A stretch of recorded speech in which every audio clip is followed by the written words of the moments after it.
Hello, my name's Lorraine, and today I am going to be talking about an article that I wrote for my blog, lifechangeplans.com.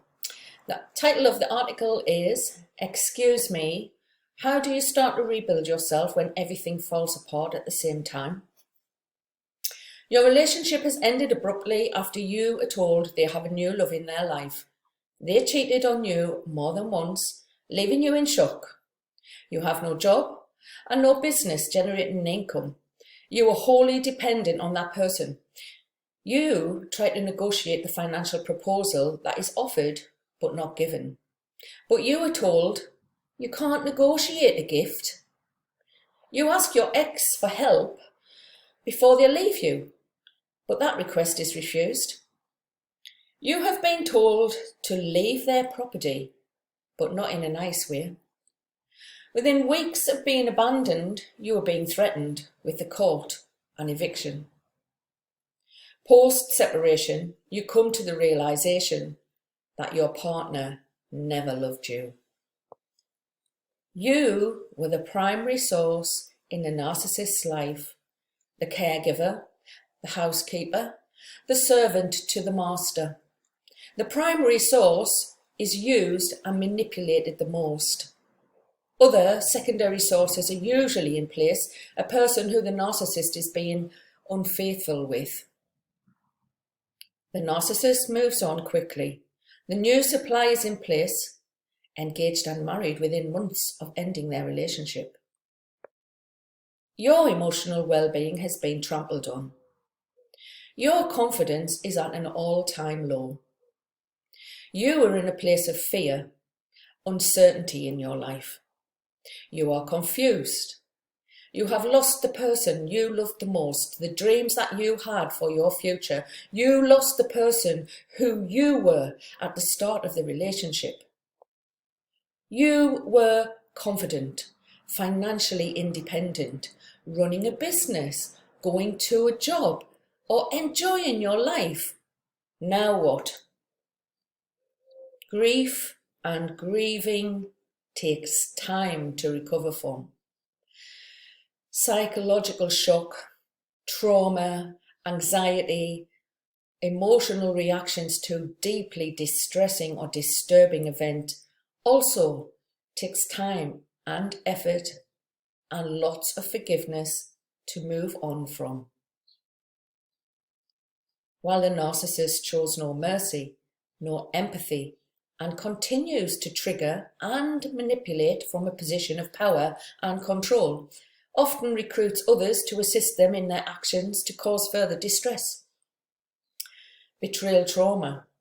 Research now confirms that those who discover that they have been in a relationship with a sex addict or chronic cheaters experience symptoms of trauma and can even develop PTSD, post-traumatic stress disorder. A person suffering from PTSD or CPTSD often relives the distressing moment or disturbing events, even flashbacks, nightmares, plus fatigue from lack of sleep.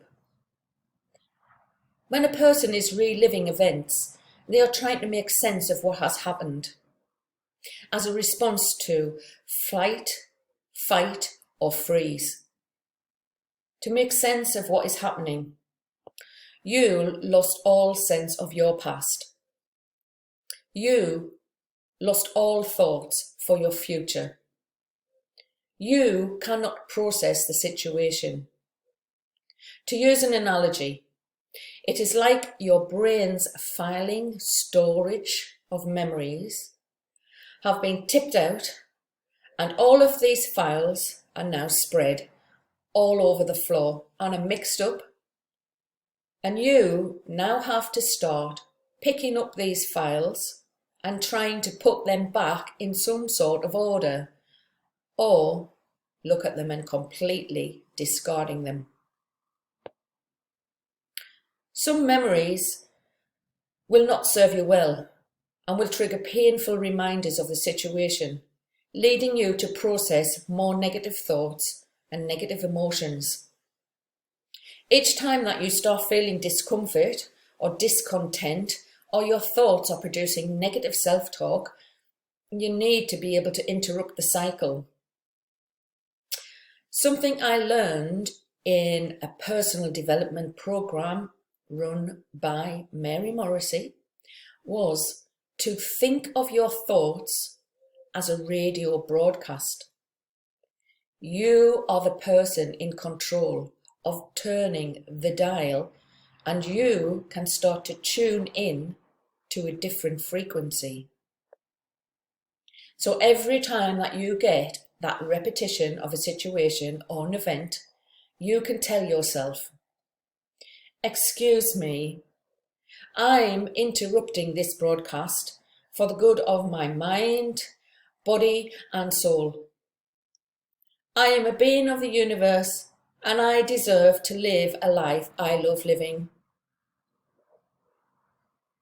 Are you feeling any of these negative emotions or falling for negative self-talk? If so, I hope your mind has been challenged on how you might change the negative emotions to more positive emotions to be able to deal with any situation that you're going through. You must always remember this is not your fault.